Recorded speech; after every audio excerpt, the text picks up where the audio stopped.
Hi guys, आज हम discuss करेंगे एक एपिक स्टोरी जो आपको एज ऑफ द सीट रख देगी। Godzilla and Kong the new empire की स्टोरी। ये फिल्म गॉडजिला और कॉन्ग के यूनिवर्स को एक नए डायरेक्शन में ले जाती है और एक नया बहुत ही खतरनाक विलन को इंट्रोड्यूस करती है। तो चलिए शुरू करते हैं। सबसे पहले हम बात करेंगे the mysterious hollow earth. Movie शुरू होती है होलो अर्थ के एक मिस्टीरियस और विजुअल स्टनिंग सीक्वेंस के साथ। होलो अर्थ को ये दुनिया का एक हिडन और एंशिएंट पार्ट दिखाया गया है जहाँ टाइटन के एंसेस्टर्स रह चुके हैं। यहाँ हमें एक पुरानी और डेंजरस सिविलाइजेशन देखने को मिलती है। इस जगह का एटमॉस्फेयर डार्क है, हर जगह मैसिव स्केलेटल रिमेन्स है और एक पुरानी बैटल के निशान दिखते हैं। ये जगह सिर्फ एक बैटलफील्ड नहीं है, यहाँ एक नई थ्रेट उठ रही है, एक super intelligent Titan scar king, जो कि इस मूवी का विलन है। स्कार किंग का डिजाइन कॉन्ग जैसा ही है, लेकिन उसका साइज बड़ा है और गॉडजिला जितना ही पावरफुल लगता है। उसके पास एक क्यूनिंग माइंड और ब्रूटल स्ट्रेंथ है। स्कार किंग का प्लान है कि वो होलो अर्थ और सरफेस वर्ल्ड को कंट्रोल करे और अपनी नई एम्पायर बनाए। स्कार किंग की बैक स्टोरी। कहानी के फ्लैशबैक में हमें ये पता चलता है कि स्कार किंग एक एंशिएंट टाइटन था जो अपने टाइम में होलो अर्थ का रूलर था, लेकिन एक पुरानी लड़ाई में वो अपनी पावर खो बैठा था। अब दोबारा राइज कर रहा है। अब वो एक पुरानी टाइटन आर्मी बना रहा है और अपनी एम्पायर एस्टेब्लिश करने के लिए सरफेस वर्ल्ड पे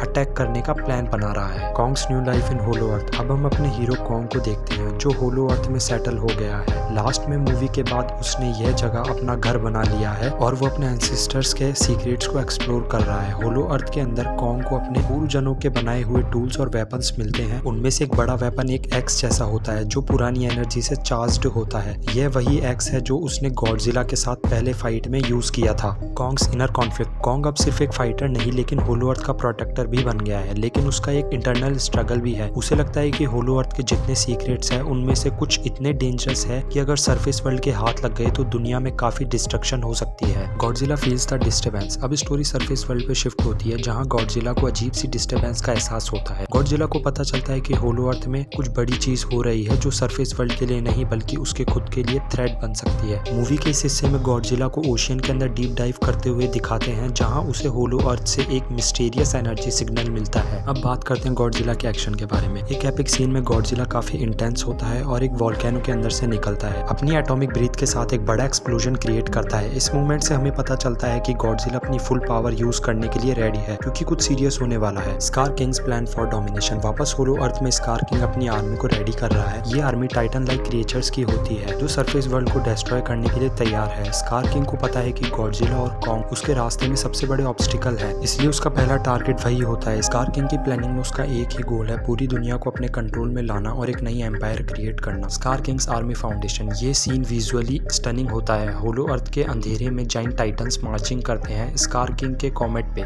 ये टाइटन्स डिफरेंट स्पीशीज के होते हैं अपनी अलग पावर्स के साथ। मूवी के विजुअल इफेक्ट्स इस पार्ट में बहुत ज्यादा ग्लोरी दिखाई देते हैं। The human side of the story. Movie का ह्यूमन एलिमेंट भी काफी इंटरेस्टिंग है। हमें साइंटिस्ट डॉक्टर एंड्रयूज वापस देखने को मिलते हैं जो होलो अर्थ के मिस्टीरियस को डिसाइड कर रहे हैं। उन्होंने गॉडजिला और कॉन्ग के आपस के कॉन्फ्लिक्ट को स्टडी किया है। उन्हें लगता है कि अगर स्कार किंग अपनी फुल पावर से उठा तो सिर्फ गॉडजिला और कॉन्ग ही उसे रोक सकते हैं, इसलिए वो टीम बनाते हैं जिसमें एक नए साइंटिस्ट डॉक्टर ब्रोक्स को इंट्रोड्यूस किया गया है। ये दोनों मिलकर एक प्लान बनाते हैं गॉडजिला और कॉन्ग को मिलाने का। Human action part. Human side पे एक्शन सीन्स भी इंटरेस्टिंग होते हैं। डॉक्टर एंड्रयूज और उसकी टीम होलो अर्थ का नया एंट्रेंस डिस्कवर करते हैं जहां स्कार किंग की आर्मी को रोकने की प्लानिंग होती है, बट उनका एनकाउंटर होलो अर्थ के कुछ डेंजरस क्रिएचर्स से होता है जो कि एक थ्रिलिंग एक्शन सीक्वेंस क्रिएट करता है। Kong and Godzilla's alliance. अब मूवी का सबसे इंपॉर्टेंट पार्ट आता है कॉन्ग और गॉडजिला का टीम अप। ये दोनों टाइटन्स अपनी रिवेलरी को एक तरफ रखकर एक कॉमन थ्रेट के अगेंस्ट लड़ने को तैयार होते हैं, लेकिन इनिशियली कॉन्ग और गॉडजिला के बीच एक छोटा सा कन्फ्रंटेशन होता है। कॉन्ग होलो अर्थ के सीक्रेट्स को परफेक्ट करना चाहता है और गॉडजिला सरफेस वर्ल्ड के लिए फाइट कर रहा है। Team up scene. लेकिन जब स्कार किंग अपना पहला अटैक सरफेस वर्ल्ड पे लॉन्च करता है तब इन दोनों टाइटन्स को समझ आता है कि अगर वो दोनों एक नहीं हुए तो पूरी दुनिया खत्म हो जाएगी। एक बड़ी फाइट सीक्वेंस होता है जिसमें गॉडजिला और कॉन्ग होलो अर्थ के अंदर एक स्कार किंग के जनरल अगेंस्ट लड़ते हैं। ये फाइट विजुअली स्टनिंग होती है जिसमें गॉडजिला अपनी एटॉमिक ब्रीथ और कॉन्ग अपना एक्स यूज करता है। इस बैटल के बाद ये दोनों एक दूसरे को रेस्पेक्ट देना शुरू करते हैं। The final battle with scar king. अब क्लाइमैक्स आता है जहाँ स्कार किंग अपने फुल फोर्स के साथ होलो अर्थ के एंट्रेंस से सरफेस वर्ल्ड पे निकलता है। उसकी आर्मी और भी ज्यादा डिस्ट्रक्टिव और मैसिव होती जा रही है। स्कार किंग के पास एक यूनिक पावर है, वो अपने आसपास के टाइटन्स को कंट्रोल कर सकता है। ये पावर गॉडजिला के अगेंस्ट एक बड़ा प्रॉब्लम क्रिएट कर सकती है क्योंकि टाइटन्स गॉडजिला के अलाइज के अगेंस्ट लड़ने लगते हैं। गॉडजिला और Kong versus scar king. Final battle में एक बड़ा सीक्वेंस होता है जिसमें गॉडजिला और कॉन्ग मिलकर स्कार किंग को फेस करते हैं। स्कार किंग की स्पीड और इंटेलिजेंस गॉडजिला और कॉन्ग दोनों को चैलेंज करती है, लेकिन एक मोमेंट आता है जब कॉन्ग अपने एंसेस्टर्स के एंशिएंट वेपन को यूज करता है जो स्कार किंग की वीकनेस को टारगेट करता है। गॉडजिला अपनी एटॉमिक ब्रीथ से फाइनल ब्लो देता है और स्कार किंग फाइनली गिर जाता है। द एंडिंग, स्कार किंग के डिफीट के बाद होलो अर्थ और सरफेस वर्ल्ड वापस अपने नॉर्मल स्टेट में आ जाते हैं। लेकिन मूवी यहाँ खत्म नहीं होती। एक लास्ट सीन में और भी सीक्रेट है जो शायद फ्यूचर में गॉडजिला और कॉन्ग के लिए नए थ्रेट्स क्रिएट कर सकते हैं। एंडिंग सीन, मूवी का एक छोटा सा पोस्ट क्रेडिट सीन होता है जिसमें एक नई टाइटन की शैडो दिखाई देती है जो इस यूनिवर्स में एक और ट्विस्ट लाने वाली है। इसलिए ये मूवी एक क्लिफ हैंगर पे खत्म होती है, hitting at more epic battle in the future. So guys, ये थी the story of Godzilla and Kong the new empire. अगर वीडियो पसंद आई तो लाइक करें, कमेंट करें, शेयर करें एंड चैनल को सब्सक्राइब करना ना भूलें। मिलते हैं अगली वीडियो में एक अमेजिंग स्टोरी के साथ।